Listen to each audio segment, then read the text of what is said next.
Olá, seja bem-vindo, seja bem-vinda ao canal do Sincades. Hoje nós vamos falar sobre o Outubro Rosa. Este mês que tem como objetivo falar da prevenção e do diagnóstico precoce do câncer de mama, nós trouxemos a Carla Souza, que vai trazer um pouco da sua vivência e da sua experiência para tratar desse assunto com toda leveza e toda responsabilidade, com informações relevantes para que você possa ser acolhida neste momento, que está passando por um momento de enfrentamento ao câncer de mama. Carla, como que o seu trabalho conecta mulheres à campanha? Bom, agradeço o convite, primeiramente, Lenice. Eu trabalho no Hospital Oncológico, né, no Hospital Santa Rita de Cássia, então, assim, a nossa vivência, nosso trabalho é diariamente com essas mulheres, né? Mulheres que estão descobrindo o diagnóstico, mulheres que já receberam o diagnóstico, estão iniciando o tratamento, estão na metade, né, estão por um longo período de tratamento. Então, assim, o nosso trabalho diariamente impacta, né, na vida dessas mulheres, seja pelo cuidado, uma orientação, o auxílio a essas mulheres, né, no enfrentamento da doença. O que você percebe de mudança na sociedade desde que o Outubro Rosa passou a ser promovido? Bom, acho que a principal mudança que fica evidente é a abrangência da campanha, né? A gente sabe que o câncer, né, no geral, não apenas o câncer de mama, mas né, puxando para o câncer de mama, ele é um caso de saúde pública, né? Afeta toda a sociedade, as mulheres, né, no seu meio de convivência, em sociedade, inclusive.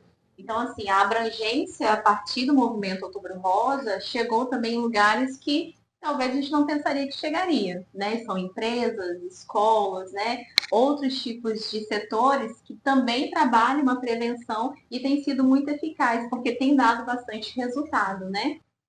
Inclusive, a própria publicação desse vídeo que o Sincardes promove é uma forma de trazer essas questões relacionadas à divulgação, né? Quanto mais a gente fala, quanto mais a gente abrange essas questões, mais a gente vai tornando a consciência das mulheres para a prevenção e diagnóstico precoce do câncer de mama, né? E Exatamente. quando a gente fala de evolução, né? Quando a gente fala de diagnóstico precoce, quando a gente traz isso na sua vivência, na sua experiência hoje atuando diretamente com mulheres, como que você visualiza a evolução em termos de medicina mesmo, né? Ao diagnóstico precoce, como que você traz a sua experiência para nós? A questão do diagnóstico precoce, né? Ela começa até mesmo pela prevenção, né? A forma como a gente se olha, o autocuidado, né? Tudo isso é muito importante e a campanha também faz isso para a gente, né? Da gente quebrar alguns tabus, né? Que limita até mesmo que a gente possa chegar a uma detecção de diagnóstico precoce. Então, assim, a mulher, quando ela entende a importância, né, dela se olhar, dela poder quebrar o tabu, de poder olhar para as mamas dela, identificar que algo não está dentro de sua normalidade, está mais atípico, isso começa através desses movimentos, né, de conscientização à prevenção ao câncer de mama. E aí os próximos fatores, os próximos passos, né, que é a questão médica, né? Então, assim, eu identifico que algo não tá atípico em mim, e daí eu vou buscar o suporte médico para identificar o que pode ser.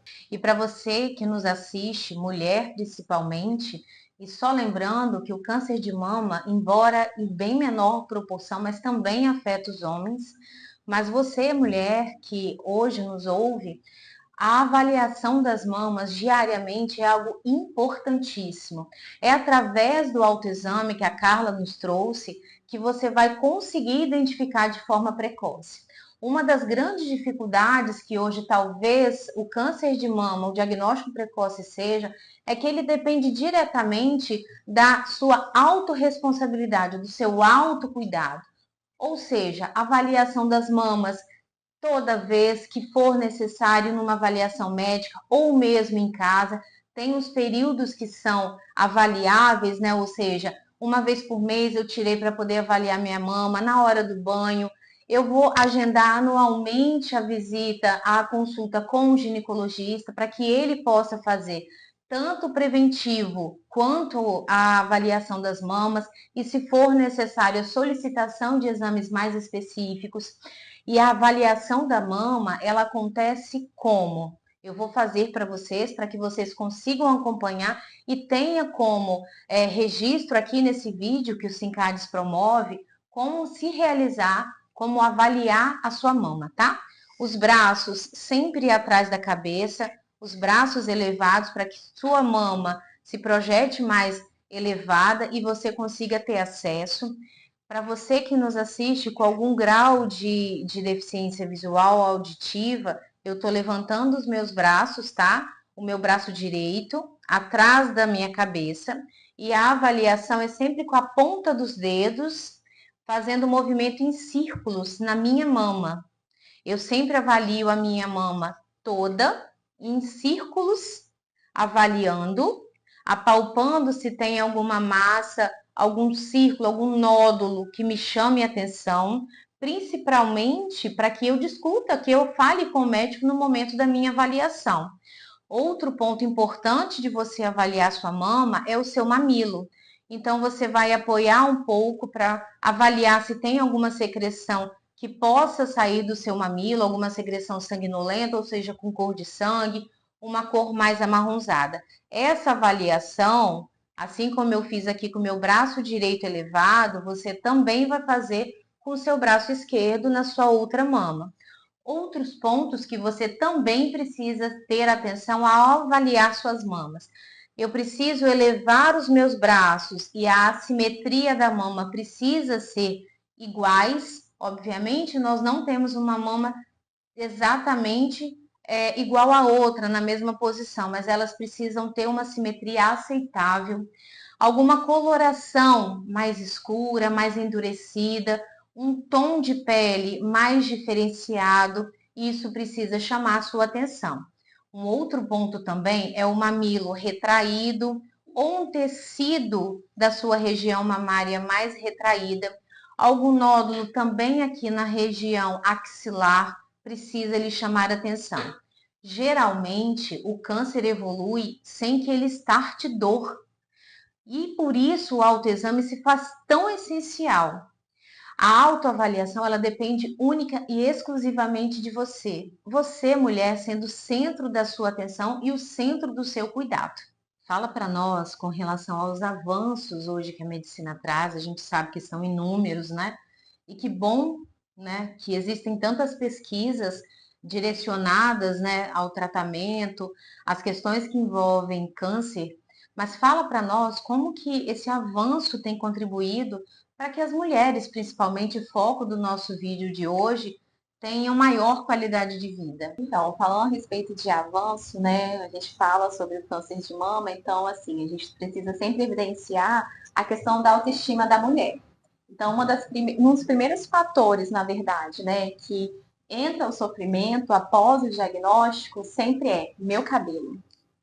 Então, assim, como essa é uma preocupação, então esses estudos, os avanços, houve uma contribuição nesse processo que seria as toucas de crioterapia, né? Trabalham congelamento capilar, então durante, né, as sessões de quimioterapia pode ter redução ou até mesmo evitar a queda de cabelo.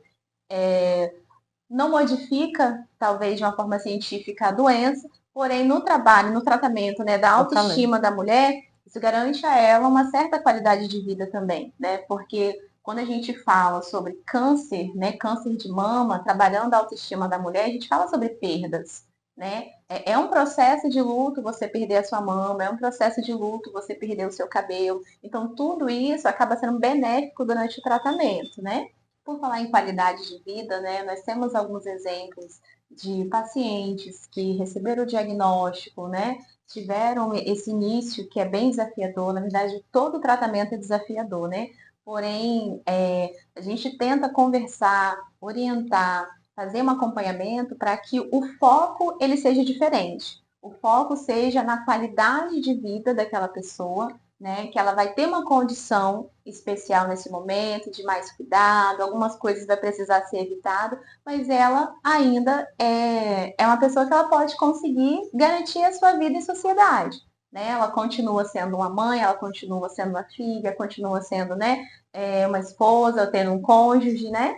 E com o suporte também da rede comunitária, né? Que hoje a gente entende que a configuração familiar ela está um pouco diferente. Então, assim, a gente não fala apenas de família no sentido de familiares consanguíneos, mas é um amigo, né, que chega mais próximo, e nesses momentos a gente consegue perceber a diferença, né, desse suporte que faz ter, né, independente se é familiar. Esse suporte, né, Carla, ele é extremamente importante, porque acredito que quando recebe o diagnóstico, passa ali um filme, né? O que vai acontecer, quais são os próximos passos. Existe também essa questão de recusa, como você tem trazido dentro da sua experiência, né? O porquê eu. Então, quando a gente tem essa rede de apoio, quando existe a possibilidade de ter esse suporte, parece que as coisas se tornam mais leves. E eu acho que não é nem parece, elas se tornam mais leves, porque a gente passa a identificar que outras pessoas também têm, também tiveram câncer. Afinal, o câncer, né, o diagnóstico, a alteração celular, ela não escolhe sexo, raça, condição social, ela não escolhe status. Então, por isso que é importante, primeiro, a prevenção, e aí a gente sempre vai falar de prevenção como você, mulher, responsável pelo seu cuidado, e também a rede de apoio não só para o enfrentamento do câncer, né? Para todas as questões que envolvem algum enfrentamento de alguma condição da vida, ter alguém por perto com que você possa contar, conversar. Os dias que não são tão bons, os dias que não são tão agradáveis e os dias que são bons e agradáveis, que a gente possa ter essas trocas, né? Relacionamento interpessoal colabora e muito para uma qualidade de vida que seja contínua, fluida. E é por isso que contar com rede de amigos é realmente muito importante. A gente falou sobre a questão de relacionamento e da questão de ter familiares, né, e amigos que possam ajudar neste momento de luta e de enfrentamento com relação a essa doença. Quando a gente traz a questão das instituições, das redes de apoios hospitalares, de clínicas, quais são as estratégias que hoje se é utilizado para que essas mulheres se sintam acolhidas? Traz para nós essa experiência sua. Bom, dentro das instituições hospitalares, né, o que é primordial nesse momento de enfrentamento é o suporte psicológico, que vai tratar as emoções, vai tratar estratégias de enfrentamento da doença na perspectiva emocional, quem sabe que abala e muito, né? A gente costuma até dizer de experiência de vivência mesmo, né, que o adoecimento ele não é apenas para o paciente, mas para toda a sua família também. Então, essas questões precisam ser bem trabalhadas, precisa ter um acompanhamento, né, psicológico e também o social. Dentro do social, a gente fala sobre uma questão de mudança, né, de hábitos, mudança até mesmo na estrutura organizacional mesmo. Muitas das vezes a paciente, né, a gente está falando sobre câncer de mama, em sua maioria, né, as mulheres, existem muitas mulheres chefes da sua casa, chefes de família. Então, assim, quando entra o adoecimento, vai ficar mais restrito ao mercado de trabalho, talvez estava trabalhando, precisou se ausentar. Então, assim, quais são os direitos? Eu adoeci e agora? Né? Então, assim, dentro da perspectiva social, falando, né, enquanto assistente social, existem direitos para as pessoas, né, que têm o câncer, que descobrem o câncer, estão em tratamento, que pode, inclusive, ser um fator que pode também gerar algum tipo de descomplicação emocional, né? Porque o adoecimento emocional, ele vem sobre a descoberta do diagnóstico, né? Porque a gente projeta muito o futuro, né? O que vai ser de mim amanhã, mesmo eu tendo recebido o diagnóstico hoje, mas essas preocupações, elas são válidas, Todas, né? Exatamente.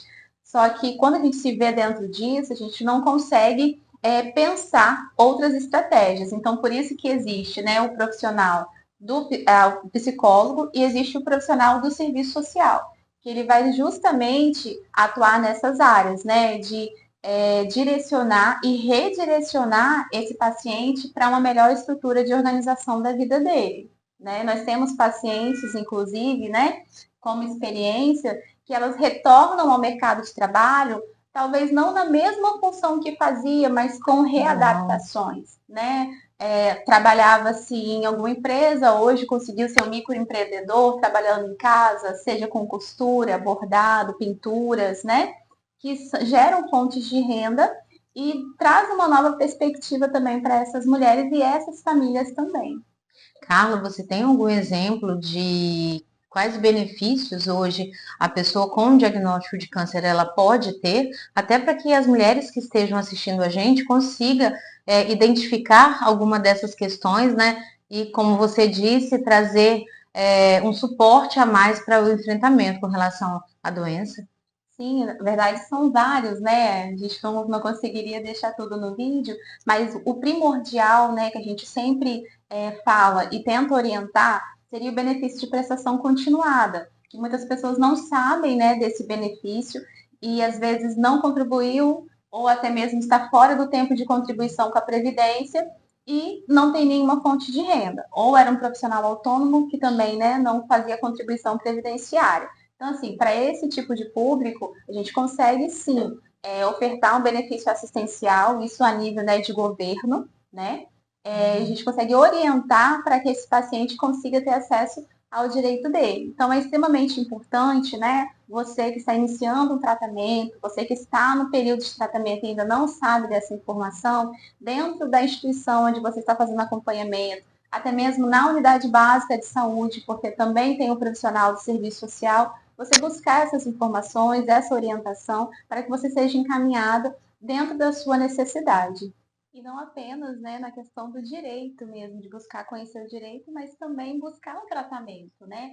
Hoje existe um fluxo pelo sistema de saúde, né, que seria, pode começar inclusive pelo sua autoavaliação, seu autoexame, né? Identificou alguma coisa diferente, alguma coisa atípica que não estava lá, você pode buscar a unidade básica de saúde, se for serviço público, e de lá eles fazem todo o direcionamento, tá? Geralmente é por via de regulação que ocorrem, né, os encaminhamentos para as unidades oncológicas, principalmente unidades oncológicas de alta complexidade. Então, existe todo um caminho que precisa percorrer, porém, falando também, né, sobre direito e legislação, existe uma legislação que fala, né, sobre a lei dos 60 dias. Após o diagnóstico, 60 dias para poder começar o início do tratamento. Então, a gente sabe que o câncer, ele é uma doença ameaçadora à vida. Então, a gente precisa sempre estar mais à frente, né, do que até mesmo a própria doença, trabalhando com prevenção. E sobre a questão do autoexame, a questão do próprio diagnóstico também é importante, né? Que também é um tabu a gente quebrar o cerco de silêncio que nós fazemos com a gente mesmo, né? Às vezes eu vou fazer um autoexame, identifico, né, que tem alguma mancha, identifico que tem, né, alguma diferença nas minhas mamas que não estavam lá. Só que o que eu faço? Por medo, eu me retraio e não comento com ninguém. Isso acaba sendo comum, né, Muito Carla? comum, inclusive, né? E às vezes, né, quando eu começo a ter alguns sintomas, aí eu começo a ficar mais preocupado. Então, assim, se eu identifiquei, o importante é sempre eu buscar esse suporte médico. Como fazer isso? Se você está com medo, né, identificou algo, não se sinta sozinho. Busque apoio para que possa ir junto com você nesse exame, para que você possa dialogar sobre isso para que isso possa ser quebrado e esse medo não te impeça de você conseguir, né, fazer esse tratamento, fazer essa detecção precoce e poder garantir melhor qualidade de vida também. Então, você, como dica, se a mulher vai fazer o exame e já no seu silêncio já percebe que algo está anormal, a sua dica ela é não ir sozinha realizar o exame. Isso, não ir sozinha e também comentar sobre isso com alguém que tem afinidade. Né? Talvez dependendo da situação, do contexto familiar, eu não me sinto à vontade de conversar isso com meus familiares. Mas tem pelo menos alguma pessoa que você pode pensar em conversar sobre isso, então converse com essa pessoa. E de preferência não vá sozinha, porque isso te garante um pouco mais de força, né? São mulheres ajudando outras mulheres nesse momento. Carla, dentro dessa questão do silêncio que você nos trouxe como exemplo, é realmente muito comum que as mulheres, os homens, enfim, todo mundo que esteja passando por uma situação que necessita de um enfrentamento um pouco maior do que a sua rotina de dia a dia, se sinta mais isolado, se sinta mais introspectivo com relação à sua comunidade, né? Como que nós, enquanto pessoas próximas a esses indivíduos em enfrentamento, podemos identificar essas questões e perceber que aquela pessoa precisa de ajuda? Acho que cabe trazer essa informação aqui neste vídeo, até para que quem esteja passando por isso enfrente da melhor maneira, e a Carla vem trazendo essas dicas valiosas, mas quem tem pessoas que estão enfrentando ou que estão em processo de diagnóstico também possam ser fonte de forças, né? Como que essas pessoas conseguem evidenciar isso? Quais são as dicas para que a gente possa ajudar as outras mulheres? Bom, acredito que a maior e principal dica, né, de quando você está próximo a alguém que ela está passando pelo tratamento, é tentar não focar na doença, mas focar nas estratégias de enfrentamento. Quando a gente foca na doença, a gente só consegue ver perspectivas negativas. Sim. A gente vai olhar para dados, a gente vai olhar, né, para outros pacientes, para outras pessoas, né? E aí a gente não consegue tentar ver de uma forma ampla, né, as possibilidades. Até porque eu posso conhecer outras pessoas que estão enfrentando, né, o tratamento oncológico, estão passando pelo tratamento oncológico, estão nessa batalha de enfrentamento da doença, mas a subjetividade ela conta muito, Muito. né? Então, assim, é diferente. Eu passar por um tratamento, a outra pessoa passar por outro tratamento. Então, assim, primeiramente, minimamente, né, tentar desfocar essa pessoa próxima a você que está passando por esse momento agora, né, desfocar da doença e não fazer comparações. Muito bom. Acho que isso também é muito válido, porque o método de enfrentamento de cada um é diferente, a inteligência emocional é totalmente diferente. A gente sabe que nesse momento é um momento de grande fragilidade. Então, assim, tem pessoas que você vê muito bem fortalecidas, existe, com certeza, mas tem pessoas que a gente vê muito fragilizadas. Então, a não comparação, né, e esse respeito da subjetividade também é muito importante. E acredito que uma das coisas importantes também é a gente respeitar tempo e espaço. Muito bom. Né? Não forçar a falar se eu não quiser falar. Né? Não trazer à tona um assunto que eu não quero falar nesse momento. Porque é certo, uma hora a pessoa vai falar, mas é no tempo dela e no momento dela. Essa questão de comparação, Carla, ela é extremamente importante. Eu acho que esse assunto também precisa ser levantado, e você trouxe isso com muita maestria, né? A gente sempre tem essa percepção e essa questão de falar de que talvez a grama do vizinho é sempre melhor que a nossa, né? Poxa, mas a Maria, a Joana, independente de quem seja, fez o mesmo tratamento que eu. Por que que o dela foi assim e o meu não está sendo, né? Então, essa questão de comparação, você trouxe muito bem sobre esse tema, e acredito que vale aí uma releitura, uma ressignificação desse processo, Exatamente. trazendo essa questão de comparação muito forte, né? Para que as mulheres que estejam assistindo a gente traga essa questão de não poder ou não ser legal, não ser viável a comparação. Bem E é legal. interessante também até a nível de próprio tratamento, né? Sim, Que às vezes eu acho assim, recebi um diagnóstico de câncer de mama. Ah, meu Deus, então vou passar por quimioterapia, vou passar por radioterapia, vou passar por cirurgia, e não necessariamente, né? Isso vai de acordo com o plano terapêutico do médico para cada paciente.